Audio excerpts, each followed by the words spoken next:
What is media? As defined by Merriam-Webster's Dictionary, noun, definition 2, a medium of cultivation, conveyance, or expression, and is also the plural form of medium. The first definition of medium is something in a middle position. And in most cases, I believe what media is in the middle of is your mind and the truth. And I'm not the only one who feels this way. In 1807, Thomas Jefferson responds to a letter from his friend John Norval, in which he asked, quote, "It would be a great favor, to have your opinion on the manner in which a newspaper, to be most extensively beneficial, should be conducted, as I expect to become the publisher of one for a few years," end quote. Jefferson gives the opinion that it would be best, quote, "by restraining it to true facts and sound principles," end quote. He acknowledges that this would bring few subscribers and a dull read, but later also adds, quote, "that the man who never looks into a newspaper is better informed than he who reads them, inasmuch as he who knows nothing is nearer to truth than he whose mind filled with falsehoods and errors. He who reads nothing will still learn the great facts, and the details are all false," end quote. I would agree with this sentiment, given all the way back in 1807, before print media was anything comparable or even started to evolve to what it is today, 217 years later. When we think about influence, it often has a very melancholy connotation attached to it. Thinking about who influenced our own lives, we often recall the people who impacted our lives in the widest and most positive way, usually a parent, aunt, or uncle, or someone else close to you in the family while you were budding into a beautiful new human being. Sometimes, though, we have influence that has a negative impact on our life. That kind, in high school, our parents warned us about, those pot-smoking hippies at school that you should stay far away from because you become prey to the devil's lettuce. Obviously unaware that you were usually the one bringing the marijuana to said party. Sorry, Mom. Anyways, influence doesn't have to come from someone in our personal lives or even have a direct connection with.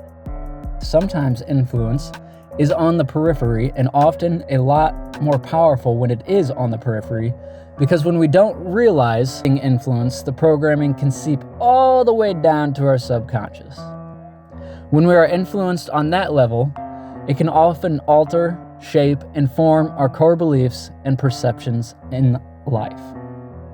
The actual definition of influence, when used as a noun or a verb, is very interesting, especially when you start to combine the word influence with the word media.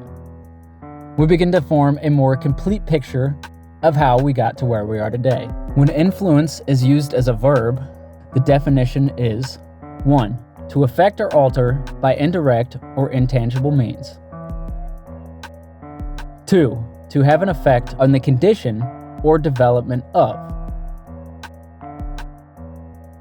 Now we combine the definition of media to a medium of cultivation, conveyance, or expression, and we begin to paint a picture. We haven't decided the flavor of the picture, but the lines are there. The definition of media influence, as I see it, would read, 1. Any medium utilized to cultivate, affect, or alter a person's thoughts, feelings, or opinions with the intention of affecting the condition of development in an indirect or intangible way.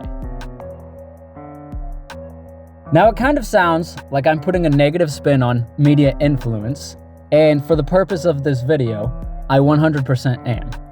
For the purposes of this video, when I refer to media influence, it would be more accurate to say mass media influence.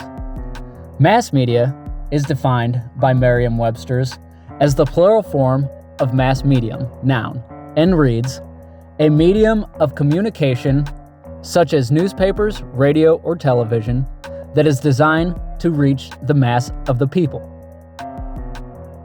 For centuries now, you had to have capital to produce media. We live in a very interesting time where a poor person, me, with very little capital, can acquire the tools needed to produce media, consistently on a high level. All you need is motivation. No longer do you need to be beholden to quote-unquote people like Peter Thiel, Rumble, PayPal Mafia, Bill Gates, Microsoft, Gates Foundation, Gavi, among other scams, Susan Wojcicki, YouTube founder, Ted Turner, founder of CNN, or any number of scumbags to produce content with a message. Something none of those names have ever considered: raising the vibration of humanity. In fact, Ted Turner was once quoted stating, first of all, you've got to stabilize the population. The population of the Earth needs to be, quote, stabilized at near 2 billion. Get the population back down to where Paul Ehrlich said it should be. It was about 2.5 billion people. Which is hilarious coming from a man with 5 children. The claimed population of the Earth is 8 billion currently. If we reduce the population to 2 billion, that's a 75% decrease in the human population. So what say you, Ted? You're so excited about saving the planet. You go first. Choose which 75% of your children you would like to reduce first. Then we will all follow suit. Until then, how about you shut the fuck up? These people really annoy me. And that's just reason number 1 to never turn on CNN again. They want you dead. Speaking of mass media influence, have you gotten your latest and greatest updated booster? To believe all media influence will affect your life in a negative way would be silly, because the media you are watching right now has the hope of influencing you to the side of truth and not lies.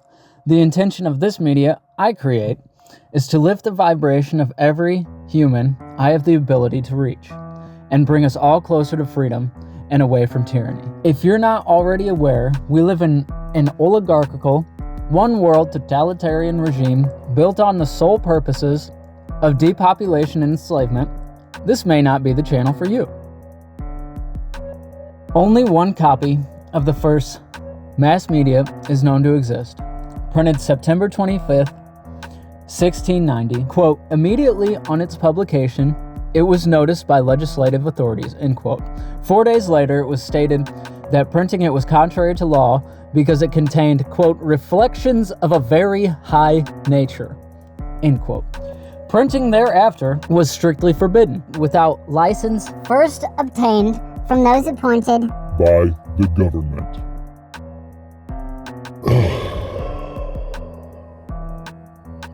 This is why we can't have nice things. After a lot of legal struggle, come April 24th, 1704, the Boston Newsletter first appeared on a half sheet of paper about 12 by 8 inches, made up in a 2-page folio with 2 columns on each page. Under the title, which is in Roman letters of the size called by printers French canon, are the words printed by authority in Old English. Of course. The proprietor was said to have been a man named John Campbell. Not much is known about the man's personal life, but he did enjoy a monopoly on the printing industry for several years. Even with this fact, the paper was said to have had a, quote, feeble support and limited circulation. So much so that the first advertisement to run in a newspaper was Mr. Campbell basically begging his readers to give him money to keep his, quote, public letter of intelligence for both foreign and domestic occurrences going. This description he gives his paper is being rather generous. The 2-page folio was mostly just a reprint of, quote, state paper issued by the government of Great Britain. Domestic affairs of the colonies took up no more than a couple of lines of paper usually reserved for, quote, arrivals and clearances at principal ports. When more than a few lines were afforded to the locals, it was an article like this one. A story of a poor girl who went down to the stream to grab a jug of water and gets knocked out by Seminoles. According to the report, this was a common occurrence, mentioning other occurrences said to have been perpetrated by the savages. The author adds there was a manuscript note attached to this article stating, quote, this was a story invented by the girl to conceal her staying too long at the spring with a young man, end quote. So who knows? Was this a real story or perhaps the first recorded instance of propaganda? No matter the case, whoever was to read this paper was probably influenced to have negative thoughts and feelings towards the Seminole population.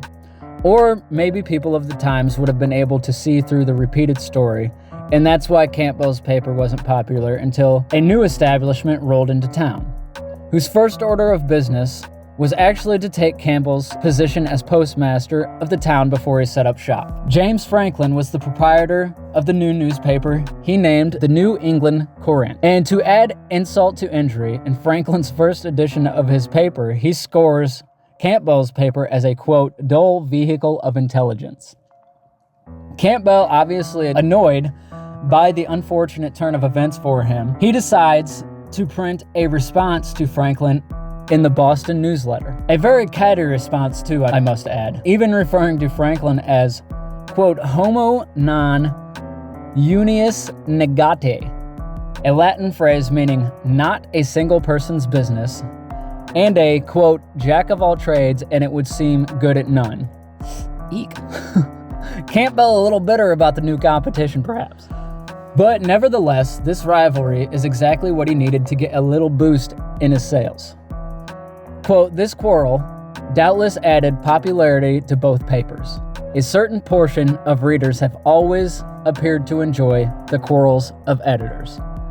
The author of Biographies of Literary Men Connected with Newspaper Literature, Joseph Tinker Buckingham, tells us. Buckingham is another very interesting character, just like our puppet James Gordon Bennett, said to have been a man of tragedy from the very beginning, apparently connected to men who had first-hand experience in helping found and liberate this great country, something Buckingham, in my opinion, had no interest in perpetuating, and apparently taught Bennett everything he knew. Joseph's father, Nehemiah Tinker, just a humble tavern owner from Windham, Connecticut, was a descendant of Thomas Tinker, a, quote, pilgrim father, and signer of the Mayflower Compact. Thomas Tinker took the famous journey across the sea to the new land of freedom. And the really interesting thing about that is if you click the link on Thomas Tinker's Wikipedia page, you find this direct quote.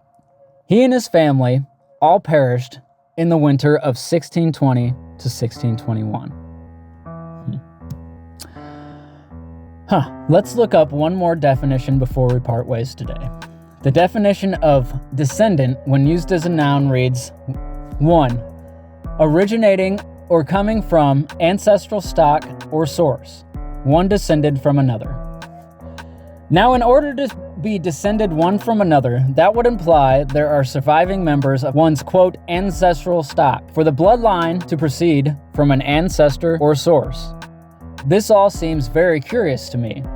Is Buckingham a descendant of one Thomas Tinker, or did Tinker's family all perish in the winter of 1620? Strike one, Buckingham. Strike one. So let's dig a little deeper. Nehemiah was also said to have helped the Americans win the Revolutionary War, going into debt buying supplies to fight for independence. He was repaid for his efforts, but in the continental currency that was created at the time to buck the British. The several $1,000s he had acquired was barely worth enough to pay for his coffin when he had died circa 1782. American politics. Some things never change, and some things stay the same.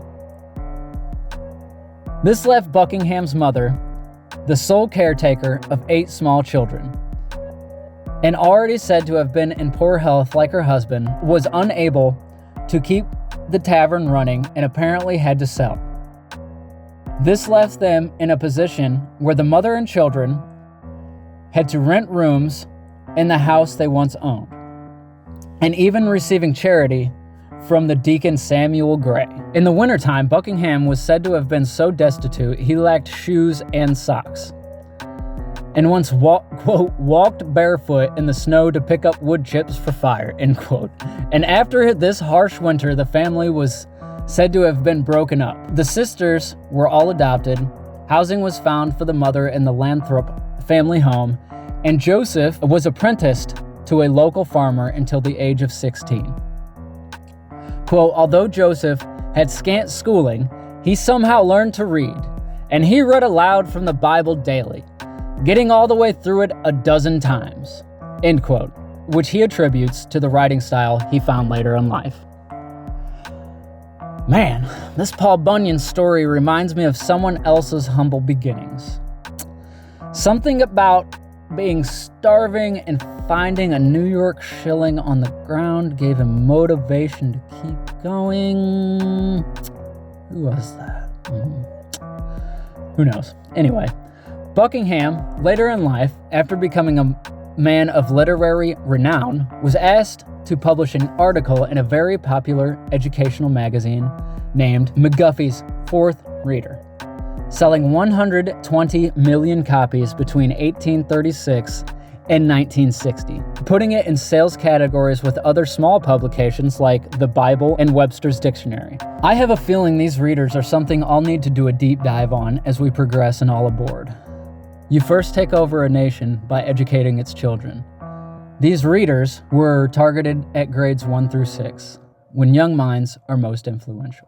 And Buckingham's contribution is an opinion on how authority should act in conflict at something called the Rebellion in Massachusetts State Prison. From the recent accounts I've read of the event, it is said that this was a well-known event that occurred in 1833, though Buckingham's article is the only actual explanation of this, quote, rebellion I can find. I was hoping I could find a more genuine account of these. These are educational books, of course, so at the beginning of each lesson are, quote, words to be spelled and defined. And he chose to only pick words that described authority, how the prisoners would be subdued, or their apparent mental states. To describe how the rebellion started, the only explanation we receive is in number 2. Quote, 3 convicts had been sentenced under the rules of the prison to be whipped in the yard. End quote. That's it. Apparently he felt for the young ones there was no further explanation needed. Just know the bad boys were being bad. It's pretty clear how Buckingham felt about convicts in number 5. He describes them as, quote, displaying the wild and demonic appearance that always pertains to imprisoned wretches, end quote. Must be those good Christian values he learned reading the Bible aloud that led him to have such heartwarming opinions of men locked in cages. You would think Mr. Buckingham, wanting to educate the youth, would have asked a few more questions on behalf of the forsaken convicts. One perhaps could have been exactly what, quote, rules of the prison had been broken. Was the whipping justified?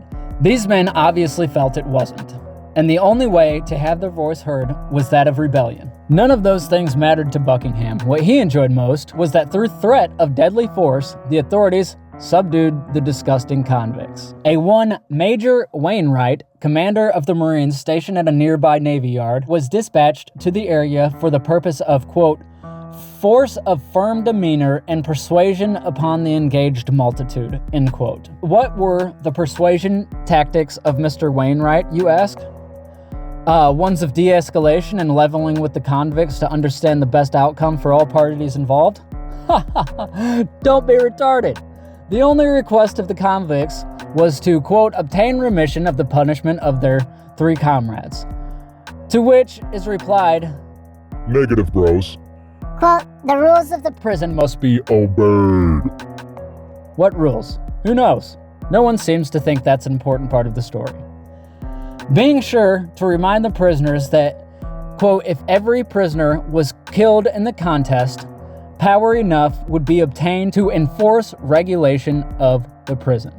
Meaning, you'll be gone, we'll still be here. To which the convicts initially replied, come at me, bro. After some back and forth, Wainwright had been requested to just point guns in the window and mow the grass, but he decided to take a bolder approach and open the door so he could look the men in the face as he slaughtered them. Eventually, the event resolved without bloodshed, only because the convicts realized they would be blown off the face of the earth quicker than Palestinian children, filing out the back of the hall one by one. I would say to, quote, live another day, but who knows how long they lived after causing a ruckus like this in the prison. Buckingham was sure to praise the major for not having bloodshed that day, which is obviously always the goal, but he was also keen to add pointed questions at the end of the lesson like, what is the use of the state prison? And where's the penitentiary of this state? You know, the important stuff, like being able to articulate words like convict, not convicts, and subordinate, not subordinate, giving credit to the de-escalation to, quote, steady firmness of moral force, which is an interesting way to phrase threat of mortal violence. Who am I to judge, though? Buckingham is the journalist, and he is here to report the facts. Not convinced children might is right is the appropriate type of authority they should seek in their life. When we should be teaching our children, the only real authority to seek in life is that of the Creator. Too many people seek authority from quote-unquote experts and authoritative sources, not seeking authority in themselves, which is seeking authority in the Creator. The only reason governments are necessary in this age is because people have forgotten how to be their own individual government. Join us next time as we continue to explore the media landscape that was the early 1800s and the beginning of a great junction point for New York and eventually the rest of America for the last few years it existed. We meet back up with our anti-hero Ned Buntline, who refuses to accept any shit from our mercantile master James Gordon Bennett, leading to one of the deadliest riots in U.S. history, an event that really helped to push out the riffraff, eventually replacing a theater of art with a library of business, where only the privileged were granted access.